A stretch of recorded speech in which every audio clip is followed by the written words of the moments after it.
अस्सलाम वालेकुम dear viewers, today we will discuss the topic on doing the right thing.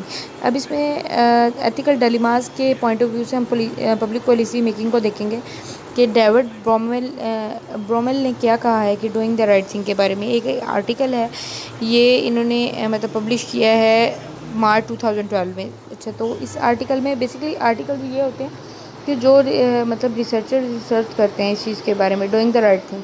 अब ethics के बारे में हमने बात की तो उसमें एक वर्ड आ रहा था doing the right thing, sentence आ रहा था डूइंग द राइट थिंग। तो इस पर उन्होंने एक आर्टिकल पब्लिश किया। अब इस आर्टिकल में आगे फर्दर देखते हैं कि उन्होंने किस तरीके से रिसर्च की और क्या क्या डाटा कलेक्ट किया। ठीक है, फर्स्ट ऑफ ऑल उन्होंने इसका मतलब ये बताया कि ऑथर डेविड ब्रोमेल हैं जिन्होंने मतलब इसको मतलब ऑथोराइज़ किया। ठीक है, उसके बाद एक्नॉलेजमेंट जो है इनका मतलब मटेरियल कहाँ से पब्लिश किया गया, पब्लिक लेक्चर्स के थ्रू इनका मतलब मटेरियल कलेक्ट किया गया। ठीक है, तो नेक्स्ट उन्होंने डिस्क्लेमर बताया हुआ है। अब उन्होंने एब्स्ट्रैक्ट बताया हुआ है कि doing the right thing basically main सबसे इंपॉर्टेंट होता ही एब्स्ट्रैक्ट है। कोई भी आर्टिकल हो, एब्स्ट्रैक्ट में हमारा पूरे आर्टिकल का रिव्यू आ रहा होता है। तो एथिकल डिलेमास के थ्रू जो हमारी पब्लिक पॉलिसी क्रिएट होती है, ठीक है, उसको मतलब हम लोग फॉलो करते हैं। एथिकल डिलेमास को बेसिकली कोड ऑफ कंडक्ट के थ्रू देखा जाता है। तो उन्होंने ये देखा है कि हमारे पास पब्लिक पॉलिसी जो राइज हुई है because resources are inadequate to meet all demand and because people are committed to different values and ideas. अब उसने एब्स्ट्रैक्ट में ये बात की है कि एथिकल डिलेमास के थ्रू हमारी पब्लिक पॉलिसी एक ऐसी अराइज हुई, मतलब हमने एक ऐसी पब्लिक पॉलिसी अराइज की जिसमें हमारे कस्टमर्स की और लोगों की मतलब जो डिमांड्स हैं वो मीट कर गई। ठीक है, जो उनके साथ कमिटमेंट की गई थी डिफरेंट मतलब वैल्यूज़ के साथ, डिफरेंट आइडियाज़ के साथ, वो हमने इसको मीट किया। नेक्स्ट उन्होंने ये बताई बात कि जो हमारे रिसोर्सेज हैं वो डिटरमाइन करते हैं ट्रेड ऑफ को between the conflicting and priorities. ठीक है, and empirical analysis evidence and what works, calculating the greatest good for the greatest number or by the some kind of the so co-production, collaboration, governance and a factor in the explicit critical reflection and public deliberations on purpose, values and emotions. ठीक है, ये इसमें सारी चीज़ें मतलब कि उन्होंने discuss की हैं कि उनका किस तरीके से एथिकल डिलेमास का पब्लिक पॉलिसी मेकिंग में किस तरह से अराइज होना और उनके रिसोर्सेज क्या थे, किस तरीके से उन्होंने एम्पेरिकल एनालिसिस किया और विद एविडेंसेस किया कि उन्होंने क्या क्या काम किया और उनको विद कैलकुलेशन मतलब उसको एक ग्रेट नंबर के साथ इसको डिफ़ाइन किया। नेक्स्ट वन इज़ द, अब उन्होंने बात की कि डेविड ब्रोवेल ने सबसे पहले इंट्रोडक्शन करवाया। ठीक है, कि इसका डूइंग द राइट थिंग का इंट्रोडक्शन उन्होंने इस तरीके से करवाया, who get words and who page. ठीक है, एक उन्होंने ये लाइन बता दी, जैसे डूइंग द राइट थिंग है तो सबसे इंपॉर्टेंट लाइन इसमें ये है, who gets words and who pays. Ethical dilemma in public policy arise for two reason, resources are inadequate to meet all demands and peoples are committed to different values and ideas. ठीक है, यही दो मतलब हमने abstract में पढ़ी हैं कि यही दो रीज़न है जिसकी वजह से हमारा जो है एथिकल डिलेमा को पब्लिक पॉलिसी में अराइज किया गया है, इसकी वजह से ही किया गया। When faces such dilemmas how out the state calculate trade offs between the conflicting demands and priorities. ठीक है, तो मतलब उन्होंने ये बात की है कि अब जब ये दो रीजंस की अराइज हुई उसके बाद इनके कुछ कॉन्फ्लिक्ट्स भी अराइज हुए, कुछ प्रायोरिटीज़ भी चेंज हुई, आइडियाज़ भी चेंज हुए। तो उनके सारे मतलब उनके जो आउटकम डिज़ायर्स थे, ठीक है, उनको देखते हुए इन्होंने अपनी डिसीजन मेकिंग चेंज कर दी। And other approach policy utilitarianism maximum, the greatest good happen in the greatest number using cost benefit analysis and core tool of policy making. अच्छा, अब इसमें उन्होंने बात ये की है कि हमारे पास जो मतलब डिसीजन मेकिंग प्रोसेस को सक्सेसफुल बनाने के लिए या हमारे यूटिलिज्म को इसमें इम्प्लीमेंट करने से, ठीक है, ग्रेट नंबर, इसमें कॉस्ट बेनिफिट के एनालिसिस यूज़ किए गए और कोर टूल वैल्यूज़ यूज़ की गई हैं। ऐसे कोर टूल यूज़ किए गए हैं जिससे हमारी पॉलिसी मेकिंग स्ट्रॉन्ग हो और इससे हमारी ऑर्गेनाइजेशन को सक्सेसफुल हो। Resources scarcity, public finance is always a matter of relative resources scarcity. There is particular case at the present time and the financial statement the New Zealand government of the year of 30 June 2011 show a record deficit of 18.4 billion। अच्छा, अब इसमें ये बातें उसने मतलब resource सेक्रेसिटी की बात की गई। उन्होंने बताया कि हमारे पास जो फाइनेंशियल स्टेटमेंट है उसके हिसाब से जो हमारी स्विट्ज़रलैंड गवर्नमेंट है इसका 20 जून 2011 को जो रिकॉर्ड शो हुआ है वह 18.4 बिलियन का है। ठीक है, excluding the excluding the earthquake 9.1 billion at the 30 जून 2011। उसके बाद उन्होंने डेफिसिट की बात की है। ये सारा उनके रिसोर्स सिक्योरिटी है, जिसमें उन्होंने मतलब अपने मतलब जो उन्होंने मतलब फाइनेंशियल क्राइसिस फेस किए। बियॉन्ड एविडेंस बेस्ड पॉलिसी, अब उसमें इन्होंने ये देखा कि हमारे एक एविडेंस बेस्ड पॉलिसी को देखा कि ये जो बात हो रही है कि मतलब जो हमने रिसेंट लेक्चर में देखा है कि मानतारा की बात हो रही है। ये गवर्नमेंट ब्लेयर गवर्नमेंट का एक सेक्टर है। Came to the power in the UK 1997। The slogan subsidies cause to the New Zealand and the fifth Labour government to improve the knowledge base, the social policy and the Ministry of Social Development organized 3 international conferences in 2002, 2004 and 2007। ठीक है, इनमें ये सारी चीज़ें उसने मतलब discuss की। Sustainable improvements in quality of life in New Zealand are unlikely to be delivered or the policies or programs founded on the weak or non-existent evidence base. We especially need to now through monitoring, evaluation and reviews whether policies or programs are effective in achieving outcomes and the ये सारी मतलब उसने उसकी history बताई कि किस तरह वो फाइनेंशियल क्राइसिस से गुजरे हैं, कौन से उनको मतलब हुए, फिर उसमें अर्थक्वेक हो गया तो उनके जो मतलब के जो उनका फाइनेंशियल सोर्स था उसमें डेफिसिट हो गया तो उसकी वजह से उनको बहुत ज़्यादा लॉस बेयर करना पड़ा। ठीक है, अब इसमें उन्होंने नेक्स्ट बात की हुई है रिस्पॉन्स द ट्रेयरी पेपर।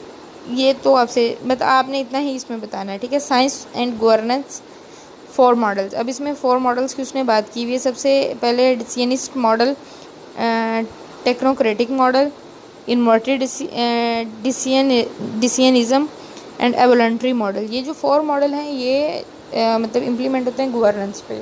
ठीक है, हमारे एथिकल डिलेमास पे इम्प्लीमेंट होते हैं। फर्स्ट ऑफ ऑल जो उन्होंने बात की हुई है वो एथिकल डिसियनिस्ट मॉडल की बात की हुई है। Policy goals and objectives and are accountable to parliament and the public. Bureaucrats expert accountable to ministry to effective implementation of these goals and objectives of the colleagues within their professional disciplines for the knowledge and judgment they bring to bear arise and the Zealand Trier paper implies a decisionist model of governance. ठीक है, तो इसमें डिसियनिस्ट model में उन्होंने ये बताया हुआ है कि ये सारी मिनिस्ट्री ऑफ पॉलिसी जो है के गोल्स जो हैं ये इसके पार्लियामेंट ऑफ द पब्लिक के अंडर थे। इसमें ब्यूरोक्रेट्स और एक्सपर्ट अकाउंटेबल एक्सपर्ट जो थे वो अपनी इफेक्टिव इम्प्लीमेंटेशन करें ताकि गोल्स को ऑब्जेक्टिव्स को मतलब अचीव किया जाए। उसको डिसिप्लिन्स को फॉलो करते हुए उनकी नॉलेज और जजमेंट जो है वो एक प्रोफेशनलिज्म थी जिसके लिए उन्होंने एक मतलब न्यूजीलैंड ने ट्रेयरी पेपर इम्प्लाइज किया डिसाइसिस्ट मॉडल ऑफ गवर्नेंस। ये एक पेपर है जिसको उन्होंने मतलब एक्सप्लेन किया। Next one is the technocratic model of a policy making is assume the claim the policy and the policy should be evidence based. उन्होंने ये कहा कि जो भी पॉलिसी क्रिएट होती है उसका कोई ना कोई एविडेंस होना चाहिए, एक एविडेंस प्रूव होना चाहिए। ठीक है, कोई भी पॉलिसी या स्ट्रेटजी क्रिएट होगी तो एविडेंस बेस्ड भी होगी, उसके ऑब्जेक्टिव सफिशिएंट होनी चाहिए, सोशली और पॉलिटिकल न्यूट्रल होनी चाहिए। तो ये सारी चीज़ें उसमें देखनी होंगी। ठीक है, इन्वर्टेड डिसियनिस्ट में उन्होंने ये बात की is response to technocrat and the retrograde to evidence based policy। Same वही बात the scientist expert identifying policy problems goals and objectives with policy variation and the model replace the vocabulary of science for evidence based with the management। ये उसने बात मतलब inverted डिसियनिज्म में की कि जो हमारी पॉलिसीज़ हैं या जो भी टेक्नोक्रेटिक थ्योरीज़ हैं वो सारी पॉलिसी मतलब बेस्ड होनी चाहिए, एविडेंस बेस्ड होनी चाहिए। उसमें एक्सपर्ट्स जो हैं वो आइडेंटिफाई करेंगे प्रॉब्लम्स को, गोल्स को, ऑब्जेक्टिव्स को और पॉलिसीज़ में आने वाले कॉन्फ्लिक्ट ऑफ अराइजेस को, वो सारी चीज़ें इसमें एनालिसिस करेंगे। Next one is the evolutionary model. Evolutionary model जो है ये it acknowledge that specific deliberation are located in particular social political and culture context in effect both the direction of those deliberation consequently representation of are assumed hybrid judgement constructed of both scientific and scientific consideration. ठीक है, ये सारी चीज़ें इसमें एवोलेंट्री model basically ये है, evolution से related है कि जो हमारे पिछले मतलब कॉन्फ्लिक्ट राइज हुए हैं पॉलिसीज़ के दरमियान या जो भी मतलब इश्यूज़ मतलब आए हैं उनको रिजॉल्व करने के लिए इन्होंने एवोलेंट्री मॉडल को मतलब डिस्कस किया है। ये डिसीजंस पे बड़ा इंप्लीमेंट होता है। इनका टेक्नोक्रेट अप्रोच है basically. It acknowledge the scientific deliberation are located in the particular social political and culture context. ठीक है, next one the coproduction and required expert advisors and the sophisticated in the way we engage with policymakers and the public. We need to communicate assumptions, limitations and uncertainties in transparent manners.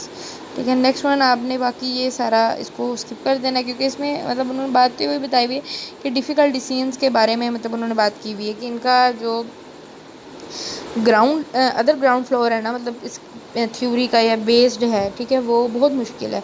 लेकिन इसमें उन्होंने easily करके बताया कि किस तरीके से हमने अपनी एथिकल डायलेमास के थ्रू हमने अपनी पब्लिक पॉलिसी को बनाया। ठीक है, उसके नेक्स्ट पिलर 2000 में प्रपोज किया thought a experiment distinguish between two types of decision context, tornado politics and abortion politics. ठीक है, अब टोरेंडो जो है इसमें टोरेंडो है इनमें decisional context, the people in the auditorium have a shared common interest and a values preserving their lives. ठीक है, अब ये जो टोरेंडो पॉलिसीज़ हैं इसमें हम preserving their over lives और common interest को शेयर करते हैं। ठीक है, next one is the in this sort of decision context there is a shared commitment of the common values of the specific goals rather than there are conflicting commitments based on the differing values, like any amount of scientific information about abortion reconcile their different values.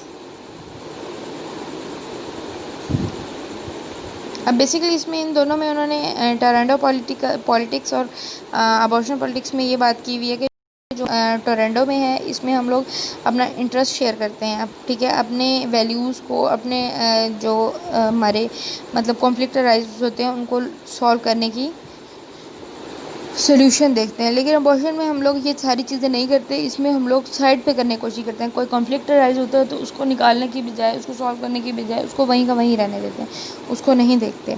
Beyond utilitarianism and cost benefit analysis. ठीक है, इसमें utilitarianism और cost benefit analysis बहुत important है। लेकिन 2004 में I manage the development of a social sector strategy commissioned by a ministry and the social development and employment 2004. The strategy proposed the critical social issues for integrancy actions over the medium term. The Ministry of Social Development nominated as one such issue family violence and abuse the neglect to children and older persons. अच्छा, basically हमने इसमें ना ये देखा है overall अब तक कि उन्होंने मतलब एथिकल डायलेमा के थ्रू उन्होंने मतलब बात की कि डूइंग द राइट थिंग हमको किस तरह से मतलब ऐसी कौन सा मतलब डिसीजन करना चाहिए कि जो कर बिल्कुल राइट थिंग हो। ये सारा आर्टिकल इसी चीज़ पे है कि हमारा मतलब इसको मैं ज़्यादा एक्सपेंड करूँगी तो ये बहुत लेंथी चला जाएगा। लेकिन मैं आपको जैसे इतना बताना चाहूँगी इसमें कि आपने जस्ट इसमें ये देखना है कि वो कौन से फेसिस से गुजर के उन्होंने डूइंग द राइट थिंग को देखा कि हमें जो भी करना चाहिए सक्सेसफुल करना चाहिए और बेनिफिट और किस तरीके से करना चाहिए। Next on the value of the life बात की है कि हमारा जो कॉस्ट बेनिफिट एनालिसिस रिक्वायर किया गया मॉनेटरी वैल्यूज़ के साथ तो उसमें यूनिट ऑफ एनालिसिस को देखा जाता है। ठीक है, next one is the emotions in public policy making. ठीक है, इसमें जो हमारे पब्लिक पॉलिसी मेकिंग क्राइटेरिया है उसको देखा जा रहा है कि किस तरह से वो मीट कर रहा है, हमारे जो डिमांड्स हैं वो हम किस तरह से मीट कर रहे हैं, उसमें कोई कन्फ्लिक्ट उस पर मतलब पब्लिक पॉलिसी की एक डिबेट होती है। उसके इमोशंस को लेकर एक फ्री जोन दिया जाता है, उनको रिस्पॉन्स दिया जाता है। ठीक है, उसके रेलिवेंट डाटा के थ्रू और यूज़ किए जाते हैं। ठीक है, next one is the calculating trade off and the challenges of inter generation equality. ठीक है, अब इसमें जो अब मतलब डूइंग द राइट थिंग को किस तरीके से उन्होंने कैलकुलेट किया ट्रेड ऑफ के थ्रू और चैलेंजेस के थ्रू। इसमें चैलेंजेस अराइजेस हुए और ट्रेड ऑफ इसमें इंटर जनरेशन इक्वलिटी की गई। तो मतलब ये एज टू एज वेरी करता गया, ईयर टू ईयर वेरी करता गया और फिर ये एज टू एज वेरी करता गया। Next one is the pluralism and public policy.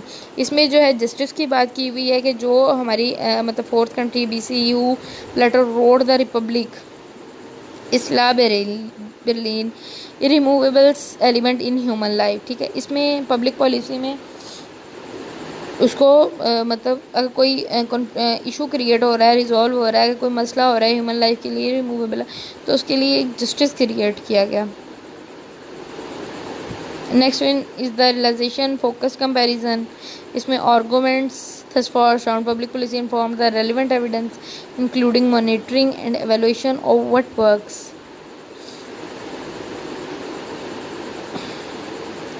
Next one is the making hard choices in public policy together, कि उसको किस तरीके से हम लोग क्रिएट करते हैं, इसको किस तरीके से मतलब प्रॉब्लम से निकल सकते हैं। सबसे इनका क्वेश्चन अराइज होता है, what is the problem we want to address and or the result we want to achieve and why, what is our purpose here, who has the particular interest with respect of these issues and what is the nature of the interest, our knowledge of what works, how might we factor our own and others emotions, moral intuition, particular public and reasoning of the right thing to do, democratic and majoritarian mandate. ठीक है। Next one is the dignity of the rights. Next one is the implication of public events and the elected officials. ठीक है, इसमें civility देखी जाती है, respect for citizen देखा जाता है, प्रोफिशेंसी देखी जाती है, प्रोडेंस देखा जाता है, डबल रिफ्लेक्शन को देखा जाता है कि किस तरह से ये इफ़ेक्ट कर रहा है और ये mediate between diverse moral view point across geographical and cultural divides. ठीक है, इसमें नाउ इसमें कंक्लूजन अब देखा जा रहा है। अब सबसे मेन इंपॉर्टेंट हमारे पास एब्स्ट्रैक्ट था, उसके बाद हमारे पास कंक्लूजन आ गया। Most often the not public policy require make hard choices the decision in context when resources are concentrated and where people are committed different values and ideas have strong feelings about this, going beyond the evidence and beyond utilitarianism and cost-benefit analysis, facilitating citizen engagement and public deliberating factor purpose, values and emotions into public policy require a co-production model at governance. Public policy is more than a number game. Policy advisor and the are or should be more than number. Crunches are implementers. Minister and members of the parliament are or should be more than politicians. ठीक है, अब इसमें basically overall मैं आपको इसका review दे देती हूँ। ये देखा जा रहा है कि हमारी जो पब्लिक पॉलिसी मेकिंग है ना, उसमें मतलब बहुत ज़्यादा हमारे पास डिफ़िकल्टीज, हार्ड चूज़न चीज़ें होती हैं, लेकिन हमें ऐसे डिसीजन करना चाहिए, ऐसी पॉलिसी बनानी चाहिए जो इजीली अंडरस्टैंडेबल हो, जिसके रिसोर्सेज इजीली कंसंट्रेट हो, जिससे लोग कमिटेड हो, जिससे मतलब डिफरेंट वैल्यूज़ और आइडियाज़ जनरेट हो सके, उसमें स्ट्रॉन्ग फीलिंग्स मतलब उसमें मतलब एक मोटिवेशनल लेवल हो।